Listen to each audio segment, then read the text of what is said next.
오늘 말씀은 요나서 1장 5절 말씀입니다. 1장 1절부터 5절까지의 말씀 우리 함께 주신 말씀 읽도록 하겠습니다. 요나 1장 1절부터 5절까지의 말씀입니다. 주신 말씀 우리 다 함께 읽도록 하겠습니다. 시작. 여호와의 말씀이 아미떼의 아들 요나에게 임하니라. 이르시되 너는 일어나 저 큰 성읍 니느웨로 가서 그것을 향하여 외치라. 그 악독이 내 앞에 상달되었음이라 하시니라. 그러나 요나가 여호와의 얼굴을 피하려고 일어나 다시스로 도망하여 요바로 내려갔더니 마침 다시스로 가는 배를 만난지라.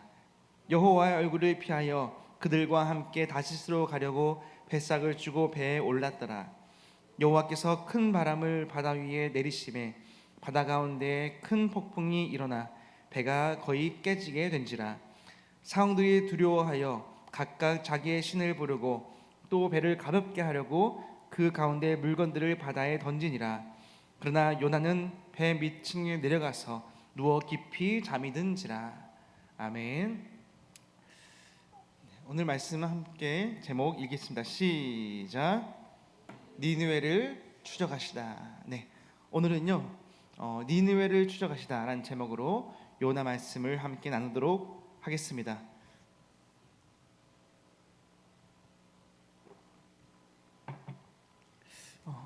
제가 예전에 설교를 하면서 제가 어린 시절에 가출을 했던 이야기에 대해서 한번 나눈 적이 있었습니다.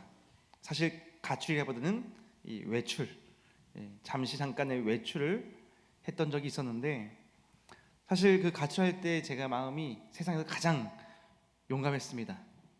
그래서 부모님한테 혼난 다음에 내 인생 내 마음대로 살 거야, 날 찾지 마 하면서 이 문을 닫고 나왔을 때는 온 세상이 마치 제 것인 것처럼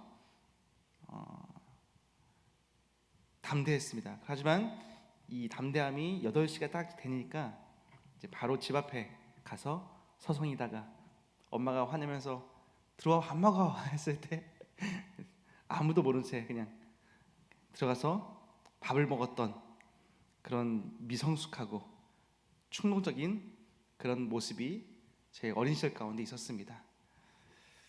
그런데 놀랍게도 성경에는요, 인류 역사상 가장 큰 스케일의 큰 대형 가출을 감행한 그 인물이 등장하는데 바로 오늘 말씀에 등장했던 요나라는 인물입니다. 오늘 우리는요, 그 하나님의 낯을 피하려다가 아주 제대로 딱 걸렸던 한 가출 청소년 같은 선지자의 이야기, 그러나 그를 포기하지 않고 끝까지 추격하셨던 하나님의 그 집요하셨던 그 모습을 오늘 함께 그 시작을 읽게 되었습니다. 하나님은요, 요나에게 이렇게 명령하셨습니다. 저 큰 성읍 니느웨로 가서 외쳐라. 하지만 요나는요, 이 하나님의 말씀이 떨어지자마자 어떻게 합니까? 네, 그 즉시 짐을 쌉니다. 마치 순종하는 모습처럼 보이죠. 하지만 하나님이 가라는 이 니느웨 동쪽으로는 가지 않고 오히려 정반대인 이 서쪽 다시스, 지금의 스페인으로 도망가기 위해서 요바 항구로 내려갔습니다. 마침 딱 타이밍 좋게 성경 보니까 다시스로 가는 배가 기다리고 있는 거예요. 요나는 속으로 어떤 마음이었을까요? 일이 너무나 술술 잘 풀리는 거예요. 역시는 역시다. 거봐, 내 결정, 내가 생각한 게 맞았다라면서 흡족한 마음으로 콧노래를 불렀을 것입니다. 우리는 그렇잖아요. 내가 원치 않는 내 뜻대로, 내 욕심대로 일을 행했는데 뭔가 잘 풀려, 이게 맞아 라고 착각을 할 때가 참 많이 있습니다. 우리가 하나님의 계획과 목적으로부터 도망치는 그 이유는요, 심플합니다. 하나님의 지혜보다 내 지혜를 더욱더 신뢰하기 때문에 내 계획과 내 목적과 내 뜻을 따르게 되는 것입니다. 내가 세운 계획이, 그 목적이 더 옳아 보이고 하나님의 말씀대로 순종하는 것이 때로는 내 자존심이 허락하지 않거나 아니면 당장 내가 뭔가 손해를 보고 피해를 입는 것처럼 보이기 때문에 우리는 자꾸 말씀의 반대편에 설 때가 많이 있다는 것입니다. 내 생각과 내 감정을 앞세워서 하나님의 권위에 대항하는 그런 영적인 가출, 그것이 바로 오늘 말씀의 요나의 모습이자 말씀의 반대편으로 살아가는 바로 우리들의 모습이 바로 이와 같은 모습이라는 것입니다. 이처럼 요나의 가출은요, 이 출발은 아주 순조롭고 담대하게 시작을 합니다. 뱃삭도 넉넉하게 냈고 배 밑에 내려가서 편안하게 이 잠을 청하는 모습을 보여주고 있습니다. 하지만 그 마지막의 엔딩은 뭐죠? 항상 초라합니다. 하나님은 요나가 탄 배를 이 항해 가운데 바다 위에 큰 바람을 내셨고 태풍이 일어나 배가 거의 깨지게 되었다라고 기록하고 있습니다. 그런 상황 속에서 가출한 요나는 이 배 밑창에서 뭐하고 있습니까? 그 난리 법 속에서도 요나는 깊은 잠을 자고 있습니다. 마치 영적으로 완전히 마비된 상태, 잠들어 있는 그런 상태를 보여주고 있는 것이 바로 말씀을 떠난 삶, 하나님을 대적한 삶, 하나님과 반대로 가는 삶의 모습이라는 것을 우리는 보여주고 있는 것입니다. 우리도 이런 영적으로 마비되거나 잠들어 버리면요, 어떻게 될까요? 우리의 영이 마비되고 이 영이 잠들어 버리면은 이 상황을 판단할 수 있는 지혜가 상실됩니다. 무엇이 옳고 그름에 대해서 분별하지를 못하게 되는 거예요. 그리고 그 안에 뭐가 남습니까? 감정만 남고 고집만 남아서 아무리 나에게 폭풍우가 물어쳐도 그냥 잠들어 버려 있는 요나의 모습처럼 우리가 마비되는 상태, 잠든 상태가 될 때도 있다는 것입니다. 오늘 설교 제목은 무엇이었죠? 니느웨를 추적하시다. 여기서 우리는 놀라운 반전을 보게 됐는데요, 겉보기에는 하나님께서 이 도망친 가출 선지자 이 요나 한 명을 잡으려고 어찌 보면은 정말 이 폭풍을 보내시고 큰 물고기를 보내시는 이 요나를 추적하시는 하나님처럼 보입니다. 하지만 하나님의 시선에는 뭐가 있었습니까? 단순히 이 요나 한 사람에게만 향한 것이 아니라 요나 너머에 있는 그 죄 가운데 죽어가고 있는 니느웨 백성들을 향해 있었다라는 것입니다. 당시 니느웨는 어떤 나라였습니까? 이스라엘 백성들을 괴롭혔던 잔인한 원수의 나라, 죄악이 가득한 도시였습니다.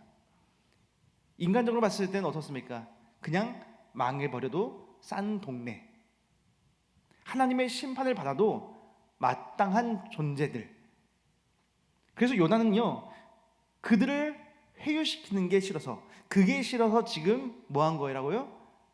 하나님께 반항하고 도망치고 있다는 것입니다. 그러나 하나님의 생각은요, 전혀 달랐습니다.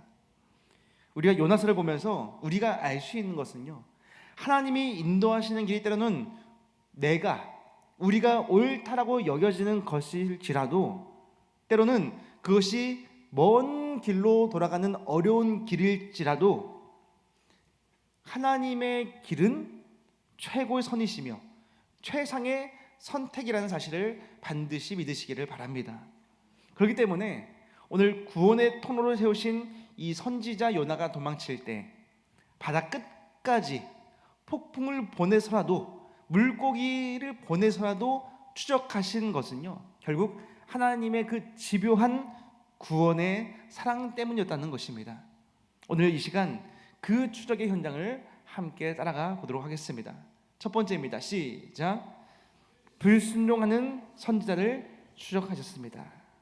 네, 하나님은요, 이 불순종하는 선지자 요나를 먼저 추적하십니다. 보세요. 만약에 정말 내 삶의 걸림돌이 되고 나를 막 싫어하고 험담하는 사람, 싫어하는 것을 넘어서서 나에게 큰 상처를 준 사람이 있다고 한번 생각해 봤으면 좋겠습니다. 그런데 어느 날 하나님께서 찾아오셔서 가서 그 사람에게 복음을 전해라 라고 말씀하신다면, 너가 복음을 안 전하면 그 사람은 일주일 뒤에, 한 달 뒤에 심판받을 거야 라고 말을 하신다면, 그때 우리의 솔직한 심정은 어떠겠습니까? 어떨 것 같아요? 한 달만 버티면 하나님이 알아서 처리해 주시는구나, 내가 굳이 손 내밀지 않아도 하나님이 알아서 처리해 주시겠구나라는 그런 생각을 하는 분들도 있을 것입니다. 왜냐하면 나를 괴롭게 하고 나를 힘들게 했던 사람, 마땅히 내 입장에서는 벌을 받아야 마땅한 사람이라고 여겨지기 때문입니다. 오늘 성경에 등장했던 요나의 선자의 마음이 딱 그런 마음이었어요. 요나는 성경을 누구보다 잘 아는 지성인이었고요, 특별히 하나님의 성품을 너무나도 잘 알고 있었던 영성이 깊었던 선지자였습니다. 그렇기 때문에 하나님을 너무나도 잘 알고 있었기 때문에 요나는요, 지금 불순종을 선택한 거예요. 오늘 본문 1절에서 3절까지 보면 요나는 당시 이스라엘을 괴롭혔던, 끊임없이 괴롭혔던, 잔인한 행했던 이 니느웨 가라는 그 명령, 요나는 어떤 분이었다고요? 하나님의 성품을 너무나도 잘 알고 있던 사람이었습니다. 하나님이 얼마나 은혜로우신 분이고 얼마나 긍휼과 자비가 넘치는 분인 분을 알고 있었기 때문에 결국 하나님께서 이 말씀하시는 이 경고가 멸망을 말씀하시는 것이 아니라 구원의 목적이 있음을 요나는 그 명령에 단번에 알아챘다는 것입니다. 그런데 하나님이 시키신 그 일을, 이 거룩한 의미를 나의 좁은 소견으로 그냥 재단해버린 것입니다. 우리의 삶에는 어떻습니까? 내 기준과 내 판단, 나의 이기심 때문에 하나님께서 주신 내 사명, 우리 가정과 교회에 주신 그 사명을 우리가 회피하거나 내 눈으로 이해되지 않는다고 해서 하나님의 명령을 내 스스로 판단해버리는 것, 그것이 바로 오늘 요나가 범한 불순종의 본질이라는 것입니다. 결국 하나님은요, 이 불순종에서 도망치는 요나를 거친 폭풍으로 추격해 주셨고, 심지어 큰 물고기를 예비하셔서 이 15절부터 17절 말씀처럼 바다에 던져진 그를 삼키게 하셨습니다. 이 요나의 이야기 안에서 우리가 마주해야 할 이 두 가지의 거울이 존재합니다. 첫 번째입니다. 시작. 우리는 요나와 같습니다. 요나의 모습을 보면서 우리는 이 사명자가 가져야 할, 이 그리스도인이라면 가져야 할 무조건적인 순종의 태도를 우리가 배워야 합니다. 사명이라는 것은요, 내 감정에 따라서 골라서 하는 것, 내 상황에 따라서 골라서 하는 것이 아니라 오롯이 주님의 명령이라면, 주님의 말씀이라면 우리가 묵묵히 지켜 행하는 것이 바로 사명이라는 것입니다. 두 번째입니다. 시작. 우리는 니느웨 백성과 같습니다. 니느웨 백성의 모습은요, 아직 어떤 모습입니까? 복음을 듣지 못하고 영적으로 죽어가는, 우리가 품어야 할 선교지의 이웃을 우리가 보게 되는데, 그러나 본질적으로는 뭐죠? 우리 역시 과거에도 똑같은 존재였다는 것입니다. 하나님 앞에서 심판받아야 마땅한 죄인된 니느웨의 백성이 누구였다고요? 바로 과거의 우리들의 모습이었다는 것입니다. 그런 우리들을 위해서 하나님은 누군가의 요나를 우리에게 보내주셨고, 그 발걸음을 통해서 우리는 복음을 듣고 또 다른 요나로서 우리는 부름받은 것이 바로 우리들의 존재라는 사실을 반드시 기억했으면 좋겠습니다. 따라서 우리는요, 이 양쪽의 모두의 입장으로서 우리는 이 말씀을 듣고 우리는 배워야 합니다. 내가 요나의 자리에 있을 때는 하나님 아버지의 마음을 우리가 배워야 되는 것이고, 우리가 니느웨의 자리에 있다면 지체 없이 그 말씀 앞에 무릎 꿇고 반응할 수 있는 그런 겸손을 우리가 배우시기를 주님의 이름으로 소망합니다. 하나님께서 이 폭풍을 몰아치시고 큰 물고기까지 동원하시면서 이토록 끈질기게 추적했던 이유는요, 단 하나입니다. 도망친 사명자 요나를 포기할 수 없으셨고, 동시에 그 요나를 통해서 살려내야 할 니느웨의 영혼들 또한 포기할 수 없었기 때문이었습니다. 내 좁은 이기심의 벽 때문에, 내 판단의 벽 때문에 우리가 갇혀서 도망치고 있는 우리를 향해서 하나님은 오늘도 끊임없이 은혜의 폭풍을 우리에게 보내시고 계십니다. 나를 구원하신 그 집요한 상을 우리가 기억하시면서 이제는 우리가 도망자가 아니라, 거절하는 자가 아니라 하나님의 온전한 통로자로서, 사명자로서, 또 하나의 요나로서 우리가 세상을 향해, 죽어가는 영혼들을 향해서 우리가 순종하고 걸어갈 수 있는 저와 여러분 되시기를 주님의 이름으로 축복합니다. 두 번째입니다. 시작. 하나님께서 요나와 니느웨 백성들을 용서하시는 장면이 기록되어 있습니다. 여러분들, 만약 누군가가 여러분들을 이 좁은 방 안에 3일 동안 가둬둔다고 생각해 봤으면 좋겠습니다. 아니, 방이 아니라 화장실 한번 상상해 보세요. 3일 동안 화장실 안에 갇혀 있는다. 불도 안 들어오고 냄새는 나고. 그런데 오늘 말씀에 어떻습니까? 요나는 지독한 생선 비린내가 진동하고 끈적끈적한 유액이 몸에 묻어나며 아무것도 보이지 않는, 공기도 희박한, 숨을 쉴 때마다 헛구역질 나는 그런 물고기 방에 갇히게 되었습니다. 근데 신기한 것은요, 삶이 참 안 변한 것 같아도 이 지독한 물고기 뱃속 같은 고난의 자리, 고난의 현장에서는 이 요나도 그래도 변하기 시작했습니다. 사방이 꽉 막혀서 도저히 내 힘으로 나갈 수 없을 때 우리는 비로소 이 땅을 바라보던 눈이 이제는 하늘을 바라보기 시작하는 것입니다. 오늘 본문 2장 7절 말씀 함께 고백했으면 좋겠습니다. 시작. 내 영혼이 내 속에서 피곤할 때에 내가 여호와를 생각하였더니. 아멘.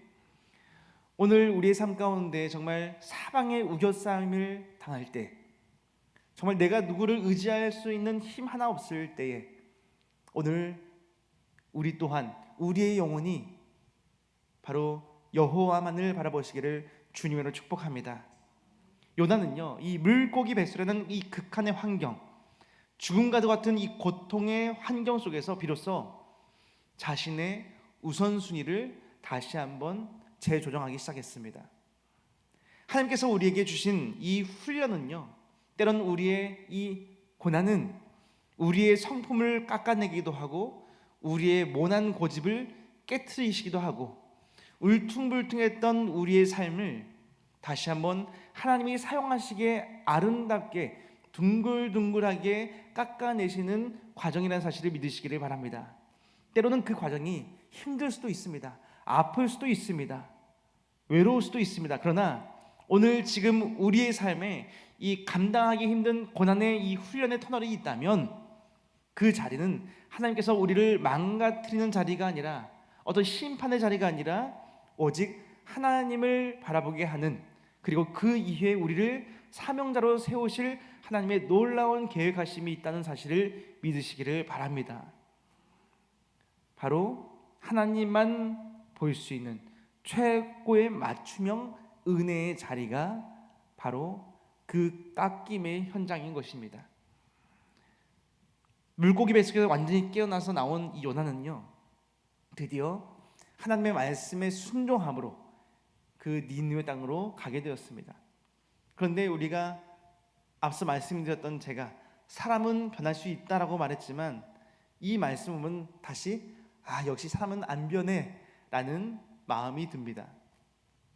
여전히 요나는요 100% 깎여진 모습이 아니었습니다.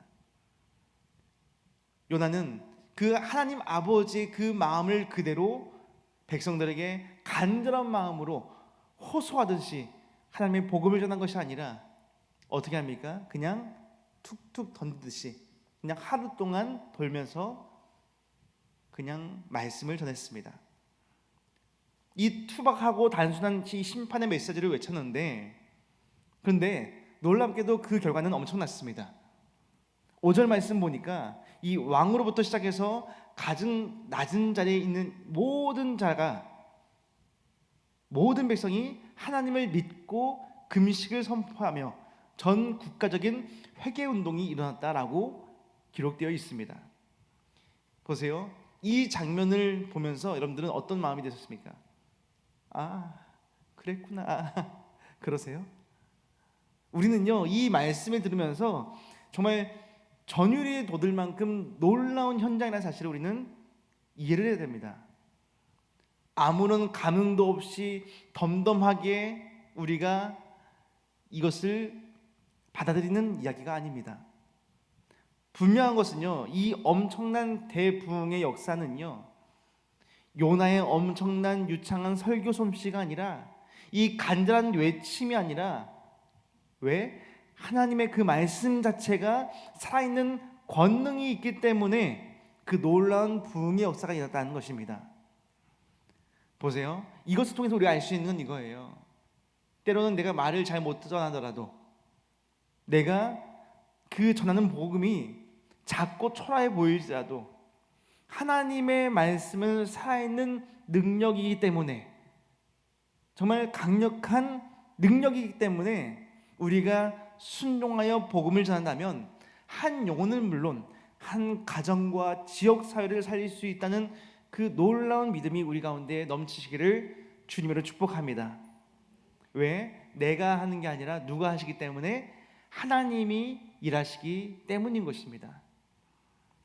우리 인생에 찾아오는 이 험난한 폭풍과 숨이 막히는 이 훈련과 목적, 결국 우리를 하나님의 거대한 용서와 은혜의 바다로 이끌기 위한 하나님의 일하심의 시작이라는 사실을 반드시 기억했으면 좋겠습니다.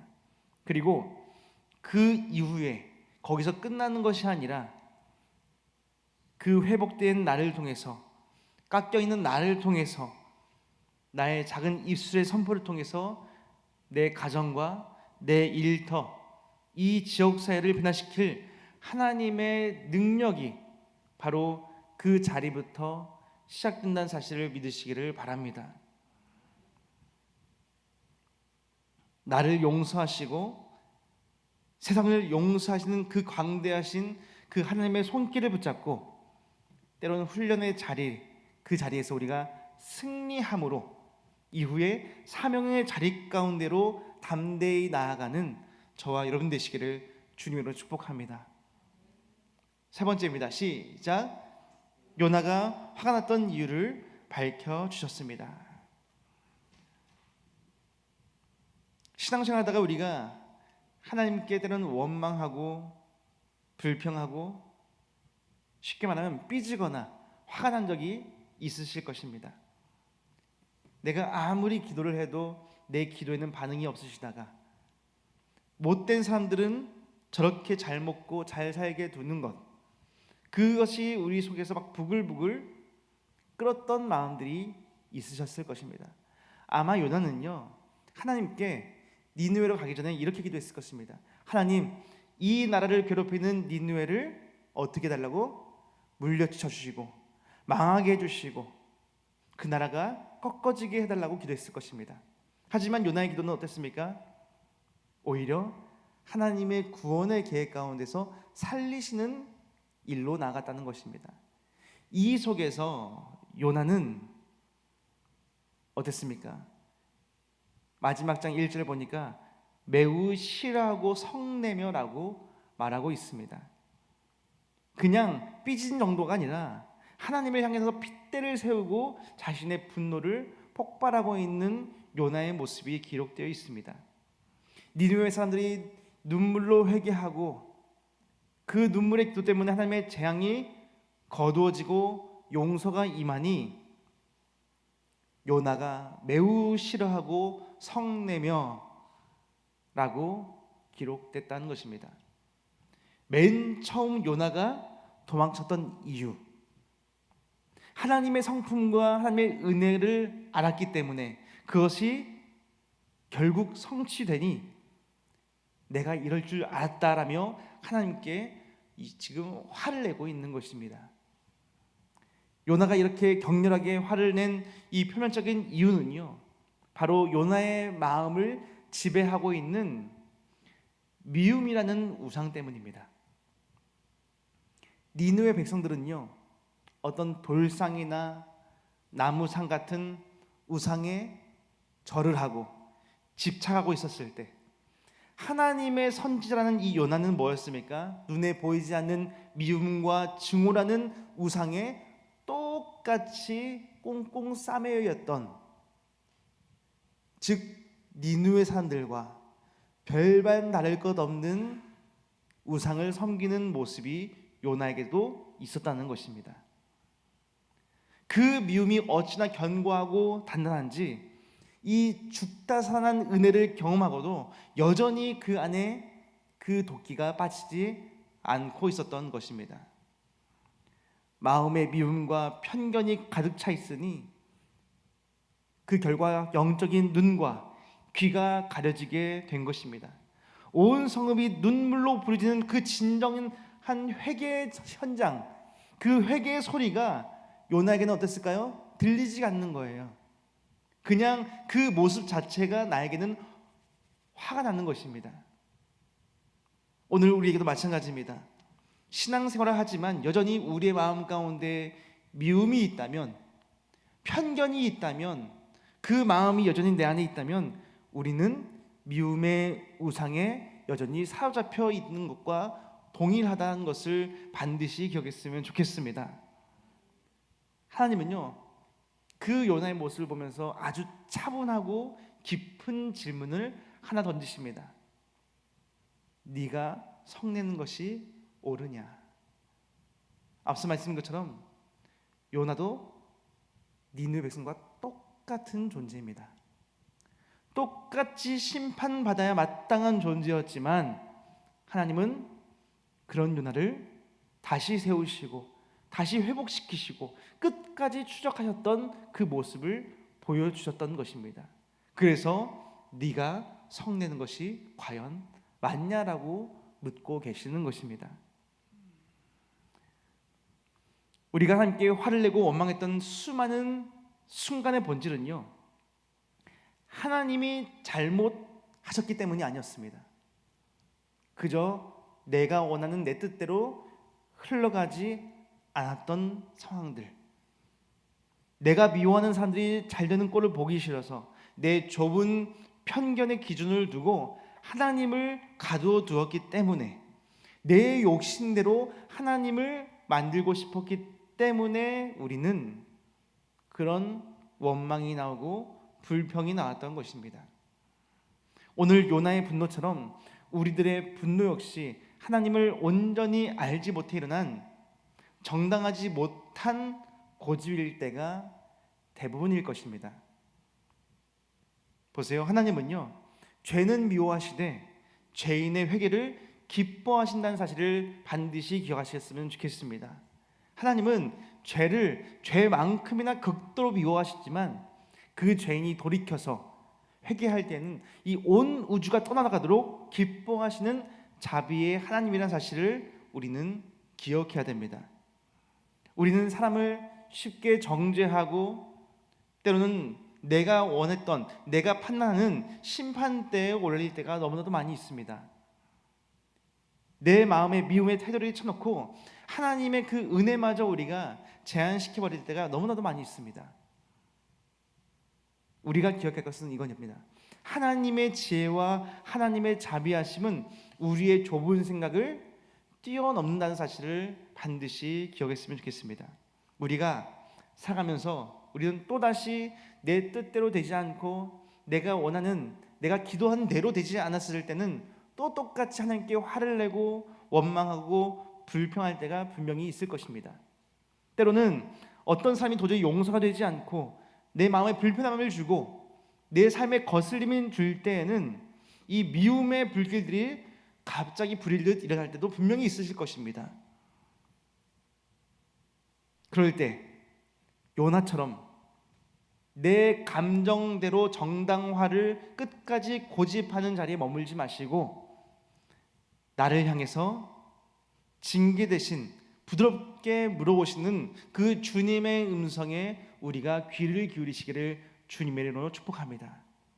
그런 마음이 부릴 때마다 내가 과연 성되는 것이 옳은가라는 스스로의 질문을 우리가 던질 수 있는 그런 지혜로운 성도가 되시기를 주님으로 축복합니다.